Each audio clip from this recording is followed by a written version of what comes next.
Dans le monde spirituel, les esprits sont très attachés aux actes que nous posons et même à ce que nous amenons. Oh, le Dieu au-dessus de tous les esprits, c'est Dieu, notre Dieu. Il est même au-dessus de Satan. Au point que la Bible dira, lorsque Dieu s'est fâché, je crois que ça doit être dans Jérémie, il dit, mais comment je vais faire pour punir ce peuple? La Bible dit, un mauvais esprit dit à Dieu, envoie-moi. Je serai dans la bouche, vers Jérémie 16, je serai dans la bouche de leurs prophètes un esprit de mensonge. Mais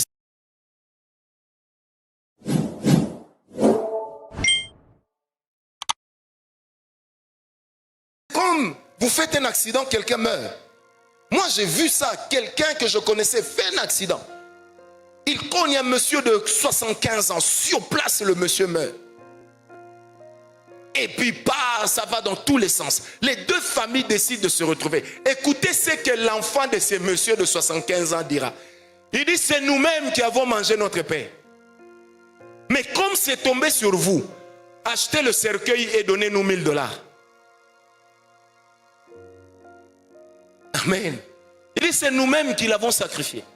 Vous savez, il se passe certaines choses qui sont loin de ce qu'on nous montre à la télé, mais qui vous parlent d'une réalité spirituelle qui vous amène à comprendre que si vous refusez de comprendre ça aujourd'hui, vous comprendrez cette vérité lorsqu'il sera trop tard. Est-ce que quelqu'un me comprend? C'est pourquoi, bien aimé, dans le monde spirituel, les esprits sont très attachés aux actes que nous posons et même à ce que nous amenons. Oh, le Dieu au-dessus de tous les esprits, c'est Dieu, notre Dieu. Il est même au-dessus de Satan. Au point que la Bible dira, lorsque Dieu s'est fâché, je crois que ça doit être dans Jérémie, il dit, mais comment je vais faire pour punir ce peuple? La Bible dit, un mauvais esprit dit à Dieu, envoie-moi. Je serai dans la bouche, vers Jérémie 16, je serai dans la bouche de leurs prophètes un esprit de mensonge. Mais cet esprit-là parlait où? Il parlait où? Dans la présence de qui? Comment là où il y a la vérité, un destructeur peut apparaître? C'est parce que le monde spirituel, ce n'est pas de la théologie, c'est de la spiritualité. On peut être rempli de théologie, mais ignorer les réalités spirituelles. Vous savez, quand la mort séduit quelqu'un, vous allez voir un gars comme moi qui ne sait nager que dans la baignoire. Mais vous apprenez que j'ai été me baigner au fleuve. Et puis je suis mort. Est-ce que vous comprenez? C'est-à-dire que quand quelque chose te réclame, ça te réclame toujours à partir d'une réalité spirituelle. C'est pourquoi autant il existe des autels sataniques. Et les autels sataniques ne s'écroulent pas que dans la prière. La prière peut donner des coups, mais il faut des choses de la même nature, mais pour Dieu. Pourquoi? Parce que c'est une loi. Et quand on enlève la loi, on doit la remplacer par une autre loi. Le vide dans le monde spirituel n'existe pas. Et surtout pas le vide juridique. Dans le monde spirituel, ça n'existe pas. Mes amis, là où il n'y a pas Dieu, on n'a pas besoin de vous dire qu'il y a un démon. Il est là. C'est comme ça. Mais là où le démon est chassé, le vide peut rester un moment. Et si vous n'ouvrez pas la porte au Saint-Esprit, les démons ne vont pas seulement revenir. Ils vont se multiplier 7 fois plus fort et ils reviendront. C'est le principe. C'est le Seigneur Jésus lui-même qui nous a parlé de ça. Donc bien aimé, il est important qu'on le comprenne. Pourquoi la Bible va jusqu'à dire qu'il existe des chrétiens qui sont des chrétiens charnels? J'aime comment l'apôtre Paul les appelle. Des hommes animaux. Des hommes animaux. Un homme animal. Ça veut dire une personne qui par ses actes est en train de faire des choses comme par instinct, sans savoir pourquoi elle le fait. Alors si la Bible dans le Nouveau Testament le dit, comment voulez-vous douter de ces choses? Quelque part dans 1 Thessaloniciens, l'apôtre Paul dit, j'ai voulu venir parmi vous une fois, 2 fois. Satan m'en a empêché. Satan a empêché qui? Ah, répondez. Satan a empêché qui? Maintenant, imaginez que le Paul là, que Satan a empêché, a écrit plus de livres que tout le monde dans ce Nouveau Testament. Maintenant, toi, tu dépasses Paul.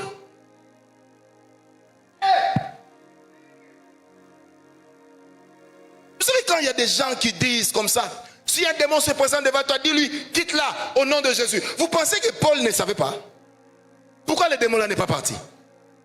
Chez les cas, jusqu'à dire j'ai été empêché, ça veut dire que je n'ai pas su arriver. Donc là, la volonté d'arriver était là. Papa, Paul n'a pas créé une communauté. Il a écrit une grande partie du Nouveau Testament. C'est-à-dire que toutes les communautés dites chrétiennes lisent Paul, étudient Paul. Mais Paul dit, les démons l'ont empêché de faire quoi? De passer. Vous voyez ce couloir? Le frère est assis là. Maintenant, c'est que Paul veut dire que la volonté d'arriver ici était là. Mais quand je suis arrivé là, Satan, il ne dit même pas qu'on s'est battu. Il dit, il m'a empêché. Nalingala, apeki singa inaleka. Abundi singate. Hein? Pombaro. Et puis non seulement Betuleux qui pomps aux zongis. Parce que toi, ton petit parlait en langue pécheur, hypocrite comme le mot hypocrite. Hypocrisie lui-même, méchant, mauvais, tu vas dire non. Ah, ça. Paul, Anasema, il faut pas les stopper. Parce que Satan, akuna kubare route. Alors que mina rudia, mais route iko barré. Mais pourtant, à Panjoko et tout. Ça dit, mais pourtant, ici, ça c'est le Swahili de la Tanzanie. Non, vous ne connaissez pas ça. Ça c'est le Swahili qu'on parlait avec Mangoufouli à Dar Salam. Est-ce qu'on me comprend? Frère, je ne sais pas si tu comprends ça. Ce n'est pas écrit dans le Nouveau Testament. Je n'ai amené que, pas dans l'Ancien, je n'ai amené que le Nouveau Testament. Pour vous dire que il y a Jésus a dit, Simon, et le diable t'a réclamé, non? Il dit, mais j'ai prié pour que tu ne puisses pas tomber. Il ne dit pas, j'ai prié pour qu'il ne te touche pas. C'est-à-dire, il va te toucher. C'est écrit où? C'est écrit où? Pourtant, Pierre était qui? Celui-là même à qui Jésus a dit, je bâtirai mon église. Et les portes du séjour des morts ne prévaudront point contre elle. Jésus lui a fait comprendre que petit frère. Parce qu'à la minute on a, il est Dieu. Donc il n'est plus le petit de Pierre. Il dit le diable t'a réclamé. Vous savez, quand on parle d'une réclamation, la réclamation fait toujours suite à un droit légal. Vous savez, quand vous dites que quelqu'un vous doit de l'argent, ça veut dire que vous avez quelque chose qui montre qu'il a pris de vous ce que vous prétendez qu'il vous doit. Est-ce que vous comprenez? Maintenant, à quel moment est-ce que les gens, certaines familles ont commencé à devoir au diable? Parce que des fois dans nos familles, nous avons eu des professeurs d'université, des hommes intelligents. Nous avons eu des personnes qui ont été des grandes autorités. Mais bien aimés, avec le temps, on a découvert, il y a des gens qui sont devenus grands, non pas parce qu'ils étaient intelligents. Il y a des gens qui sont devenus grands parce que simplement, ils ont sacrifié les autres pour leur grandeur. J'ai vu des familles. Je parlais un jour avec un frère, pasteur. Il me dit son père, colonel de son état, avait étudié avec un grand général à l'époque. Et ce général était un des plus grands professeurs d'université de notre pays.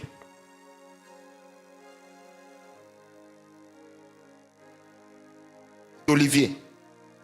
Alors il dit, le jour où nous sommes venus dire à papa, est-ce que tu sais que ton ami là est devenu un grand professeur? Il dit, notre papa a dit, hé, si lui il est professeur, c'est que moi j'ai écrit la science. Vous savez ce qui s'est passé? Je ne vous parle pas de ce qui s'est passé à Djibouti, à Ouagadougou. Hein? Quand l'AFDEL est entré, l'homme a oublié son propre cours. Est-ce que vous comprenez ça?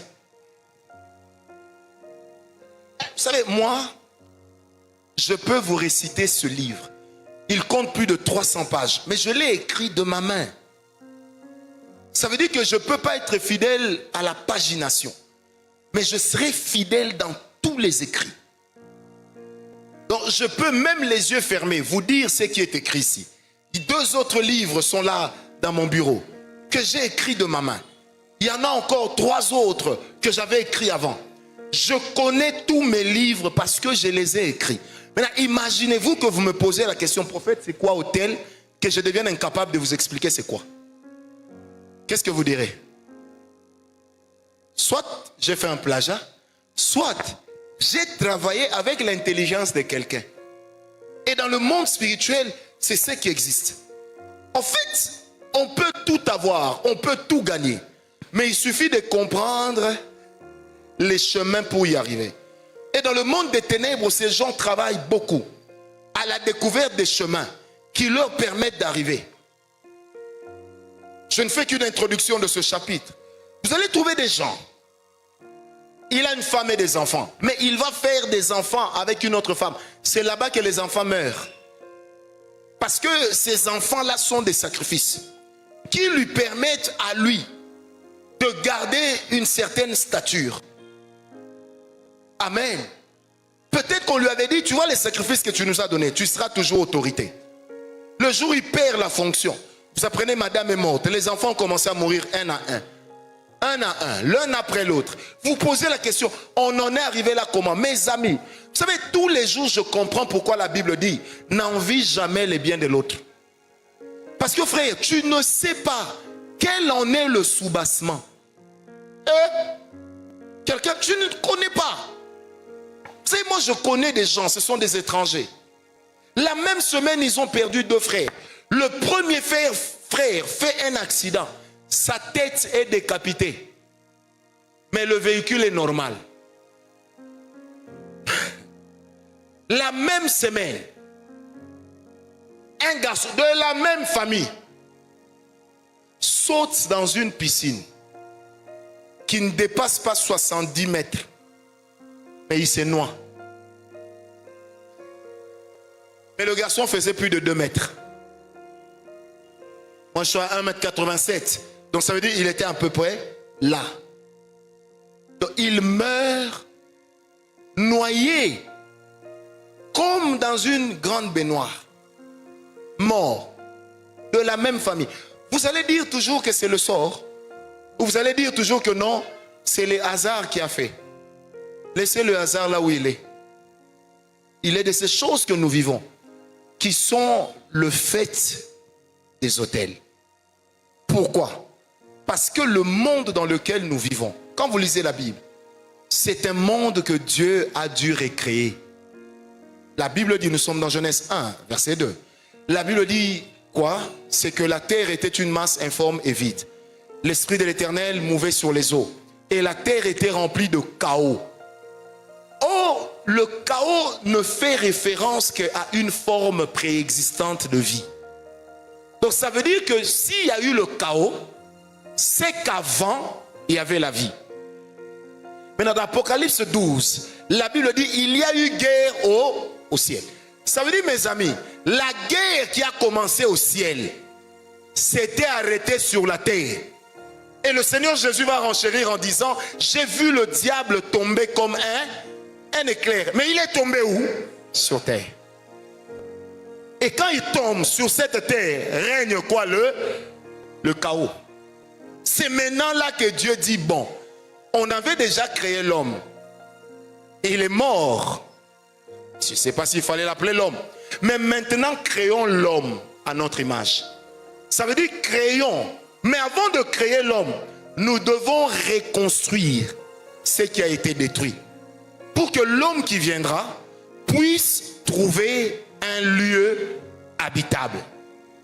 Parce que le premier qui rend le pays habitable, c'est Dieu.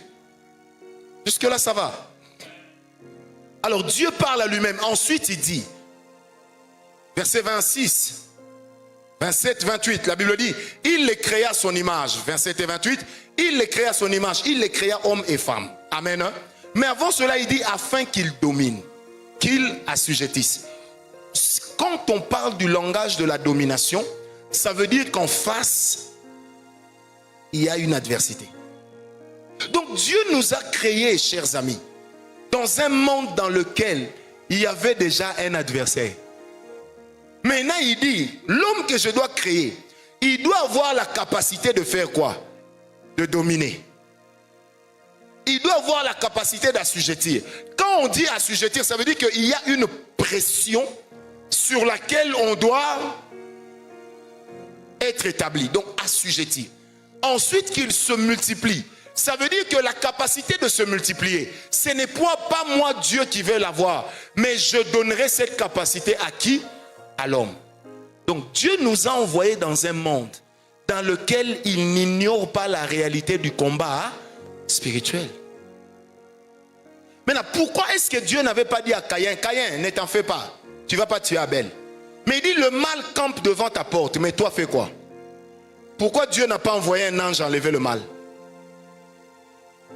Parce que tant que nous serons sur terre, le mal sera là. Et nous devons nous battre. C'est pourquoi je dis le premier autel que nous présentons à Dieu, c'est l'autel de notre sanctification. C'est l'autel de notre consécration. Pourquoi? Parce que simplement, nous serons toujours en proie au mal. Le mal se tiendra toujours devant nous. Voilà pourquoi en termes de sainteté, de sanctification, il existe justement ces deux mots. La sanctification qui est un chemin vers la sainteté, et la sainteté, c'est un état. Ça dit quoi que tu fasses, tu auras toujours l'opportunité de pécher. Mais maintenant, c'est la repentance à l'autel des holocaustes qui t'amène à te purifier lorsque la saleté s'est rattachée à toi. Voilà pourquoi même le grand apôtre Paul, que plusieurs dépassent aujourd'hui, a parlé de quoi? De crucifier le vieil homme. Parce que même en moi qui vous parle, le vieil homme existe aussi. Il suffit de faire un mouvement brutal ici. Vous allez voir comment le vieil homme va réagir. Menga. C'est le vieil homme. C'est-à-dire que dans mon vieil homme, j'ai des références d'un bagarreur. J'ai des références de quelqu'un qui ne se laissait pas faire. Vous comprenez? J'ai ces références. C'est un jour, je suis avec ma femme, il y a très longtemps. On passe vers Delvaux. Et puis, il y a un chauffeur qui devait avoir été touché par un démon. Il vient comme s'il voulait me cogner, j'essaie de fuir. Et puis, il me dit, yo, frère, en une fraction de seconde, X or se transforme. Frère, vous savez que j'ai baissé la vitre. Ma femme était là, j'ai oublié qu'elle était là. J'ai commencé à crier, yo, Chakar, Pembe, garde-toi. Tu es un homme, garde-toi. Hey, tu vas rien me faire. J'ai dit, garde-toi. Tout de suite, là, je vais te montrer. Mais imaginez tous les changeurs de monnaie qui me connaissaient à la station, là, de Delvaux. Et ils regardaient. Hé, pasta. Et ma femme qui me dit, Francis, Francis. J'ai dit à ma femme, il n'y a pas de Francis qui tiennent ici. J'ai dit, je vais montrer à ces gars que moi, je ne suis pas né frère. Et à l'époque, j'avais des cheveux. Donc, les cheveux se sont mis debout. Ma femme me dit, mais elle m'a même dit, mais Chesco. Elle dit, rien, rien, rien. Donc, je suis retourné vraiment dans la peau du garçon de ma samba. Et je dis, mais relaxez. Ah! Et ma femme me dit, mais là, tu cries pourquoi? Je dis, là, relaxez. Oh! Tu sais, ma femme me dit, mais qu'est-ce qu'il y a? J'ai hâte. J'ai garé le... Ah, mais un saint. Maintenant, écoutez comment Dieu éprouve. J'avais été prié un jour pour une dame et son mari était là dans le taxi derrière. Maintenant, le mari a crié, prophète. Tout de suite, j'ai fait, c'est lui qui a commencé. Et puis, j'ai continué le chemin. J'ai démarré, je suis parti. Ma femme a fait 3 jours, elle ne me parlait pas. Elle me dit, comment tu as pu faire un tel scandale? Je vais te dire la vérité, c'est le vieil homme. Non.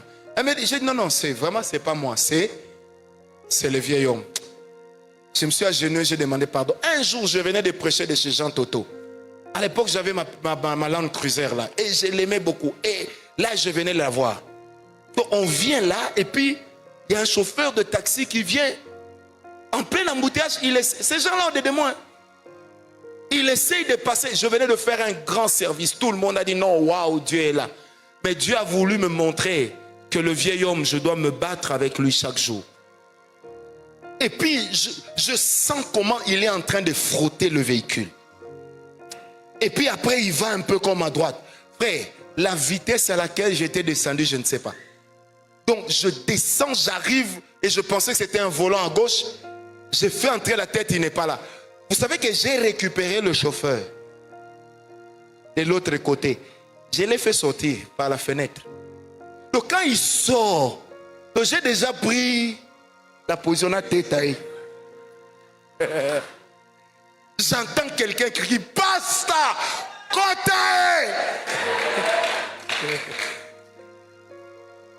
côté, balek ici. Mais conscience est songi. On était avec un frère de l'église. Vous savez que j'ai fermé les yeux, je dis, lis-moi, lis-moi, lis-moi. Ah, lis-moi. Le gars a démarré, il est parti. C'est que je suis remonté de là-bas, vers Vermey, jusque chez moi.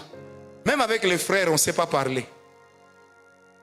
Maintenant, quand j'étais en train de parquer le véhicule, j'ai dit, frère, je sais que j'étais scandalisé. Mais comprends que le vieil homme ne mourra que quand je mourrai. Est-ce que vous comprenez? Voilà pourquoi, bien-aimé, ça c'est déjà un combat spirituel que je livre. Parce que je peux comme ça, tu le têtes. Quelqu'un filme aujourd'hui, on met sur les réseaux. Et comme les réseaux ont donné la parole, même à ceux qui n'ont rien à dire, quelqu'un va se mettre à t'insulter. Et si tu cherches à te défendre, vous vous chamaillez, vous vous insultez. Et il y a une certaine audience que tu perds. Et aux yeux de certaines personnes, tu deviens un voyou. Est-ce que vous comprenez? N'est-ce pas là déjà un combat? Parce que des fois, la personne qui te voit, qui est déçue de toi, c'est peut-être la personne par qui Dieu voulait passer pour te bénir. Mais vu la déception qu'elle a connue, un esprit de pauvreté peut te saisir sur des petites choses. Sur des petites choses. Est-ce que vous me comprenez? Sur des petites choses. C'est pourquoi, bien aimé, la sensibilité du combat spirituel est telle qu'on doit faire très attention. Parce que le diable rôde. Et il rôde réellement. Et il cherche toujours à savoir par où il peut passer pour nous avoir. Conséquences dans nos vies. Des fois, nous faisons face à des choses, à des lois que nous avons trouvées dans nos familles. Qui sont des lois de divorce, des lois de célibat, des lois de stérilité. Des stérilités, tu es intelligent, tout ce que tu fais, ça ne marche jamais. Quoi que tu fasses, ça ne marche jamais. On peut te donner un bon marché. Toi-même, tu seras incapable de pouvoir réaliser cela. Je connais quelqu'un, on a tellement prié pour lui. Le jour où il signe un contrat de 7 000 $, il devient ivrogne. Sans avoir touché le premier salaire. Et il commence à connaître comme ça, presque des comas éthyliques. Mais dès qu'on le vire, il redevient normal. J'étais en face de cet homme en train de pleurer, me posant la question, qu'est-ce qui t'arrive? Des mois durant, des années, on a prié pour que Dieu te fasse grâce. Tu n'as même pas l'expertise pour la fonction qu'on t'a donnée. Mais quand on te donne cette fonction, c'est fini. La personne commence à sombrer dans des comas éthyliques. Papa Alain, donc avant 6 heures du matin, elle a déjà consommé 4 à 5 bouteilles d'alcool. Jusqu'à 10 heures, commence à marcher comme ça. Et elle a perdu le travail. Et quand elle perd le travail, elle redevient normale. Me direz-vous que ça, c'est pas une affaire de tel? Et quand vous entrez dans la vie de la personne, vous allez voir que son père a terminé sa vie de la même manière. Seul avec tous les enfants qui l'ont fui. Et toutes les femmes qui l'ont fui. Et aujourd'hui, ce frère-là, il a fait des enfants avec 2 femmes. Tous les enfants l'ont fui. Les femmes l'ont abandonné. Et je revois encore une de ses filles me disant, tonton, sauve papa. Je dis, je ne suis pas mort à la croix. Et je l'ai dit avec douleur. Cette petite était en train de pleurer. Elle était dans mes bras. Elle disait, tonton, sauve papa. Vous savez, quand une fille de 20 ans pleure pour son père, vous réalisez sa douleur. Et j'ai commencé à me dire, quand je disais à cet homme que vous avez ce genre de choses chez vous, il faut lutter contre ça dans la sanctification, dans la prière. Mais certaines choses qui nous combattent sont des choses pour lesquelles certains membres de nos familles, même décédés, ont eu à payer le prix. Quand je vous enseignerai sur les alliances, je vous montrerai l'alliance de vie de certaines personnes ou dans certaines circonstances. Amen. Alors, lorsqu'il y a une alliance comme ça, au-delà de tout ce que nous allons appeler alliance, c'est tout un hôtel qui va commencer à exister. Voilà pourquoi dans la Bible, lorsqu'on parle de sacrifice, le mot sacrifice dans la Bible revient plus de 500 fois. Le mot sacrifice revient plus de 500 fois. Plus de 500 fois. Et le livre du Nouveau Testament qui reprend le plus le mot sacrifice, c'est le livre des Hébreux, qui est en réalité le livre du fondement. Est-ce qu'on me comprend? Qui est le livre du fondement. Parce que bien aimé, il y a des gens, toi tu es bien comme ça, mais la personne te sacrifie. Je pense que sacrifice dans la Bible est revenu 507 fois. Si je me trompe, c'est 504, mais c'est entre les deux. Est-ce que vous comprenez? Comment est-ce qu'on en arrive là? Qu'est-ce qui montre qu'il y a un autel? Tu fais des choses que tu ne voulais pas. Tu fais des choses que tu ne voulais pas. Tu vis une vie. Tu as l'impression que ce n'est pas la tienne. Bien aimé, il est de ces personnes qui vous ont trafiqué avant même que vous ne naissiez. Moi, j'ai vu des enfants naître sorciers. Ça existe. Vous allez parler à un enfant de 2 ans. Il vous dit, donc le jour où il est en train de sortir, sa maman meurt. Et plus tard, il vous dit, c'est moi l'auteur de la mangeature. Les enfants ne sont pas aussi innocents que vous le croyez. Est-ce que quelqu'un me comprend? Ils ne sont pas aussi innocents que vous le croyez. Il y en a qui naissent déjà avec des hôtels qui les attendent. Il y en a qui naissent déjà avec un environnement spirituel qui leur est très délétère et qui est déjà en train de travailler contre eux. Tu nais belle, mais le mariage ne te réussit pas. Le mariage ne te réussit pas. Le jour où tu te maries, tu vis une situation incroyable. Incroyable. Parce que tu es né belle, oui, mais avec un esprit d'esclave. On t'a maltraité.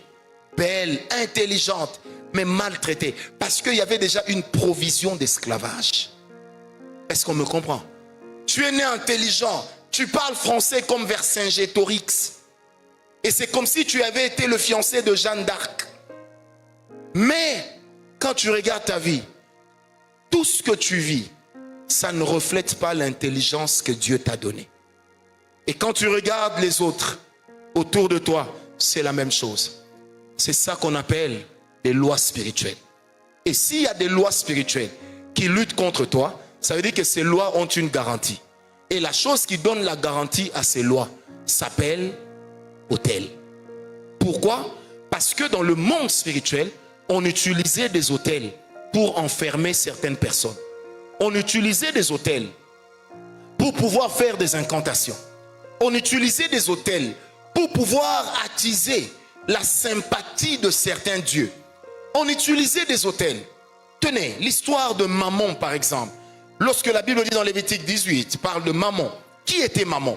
Mammon était un dieu de la Mésopotamie. Et ce dieu était représenté par un buste avec des mains comme ça. Et on venait sacrifier les enfants jusqu'à ce que leur sang coule. Et quand ça coulait, on disait de cet esprit, pardon, pas Mammon, Moloch. Et on disait que Moloch était un dieu qui s'abreuvait du sang, particulièrement du sang des enfants. Et quand il y avait une sécheresse qui frappait leur territoire, quelqu'un pouvait prendre des enfants nouveau-nés, 2, 3, aller les sacrifier à Moloch avec les acclamations de tout le village. Et dès que Moloch a consommé le sang, la pluie tombe. Maintenant, posez-moi la question, qui a créé la pluie? Qui a créé la pluie? Mais comment Moloch parvient à faire tomber la pluie? Parce qu'il était le Dieu auquel cette terre-là avait été dévolue, consacrée. Grâce à quoi? Aux autels. Est-ce que vous me comprenez? Grâce aux autels. Vous allez dans les pays comme l'Inde, ils ont plus de 1 million de dieux. En Thaïlande, ils ont plus de 400 000 dieux. Et ils font des sacrifices, des sacrifices, des sacrifices. Et quand vous suivez, vous avez vu le monsieur ici, l'Indien qui est devenu Premier ministre en Grande-Bretagne. Le jour où il est passé, avant d'entrer dans comment on appelle ça, dans la primature, qu'est-ce qu'il a fait? Il a fait ses autels. Et là, devant les caméras, il a allumé les bougies pour donner à ses dieux l'endroit. Mais je peux vous garantir que ce n'est pas tout ce qu'il a fait. Ce n'est pas tout ce qu'il a fait. Est-ce que vous me comprenez? Parce que, bien aimé, les autels sont des réalités que nous côtoyons chaque jour. Vous allez voir même des gens dans le ministère, ils sont élevés, mais le comportement qu'ils commencent à afficher, vous sentez vraiment, comme on dit vulgairement chez nous, oh, on dirait le roman ils ont bengaye.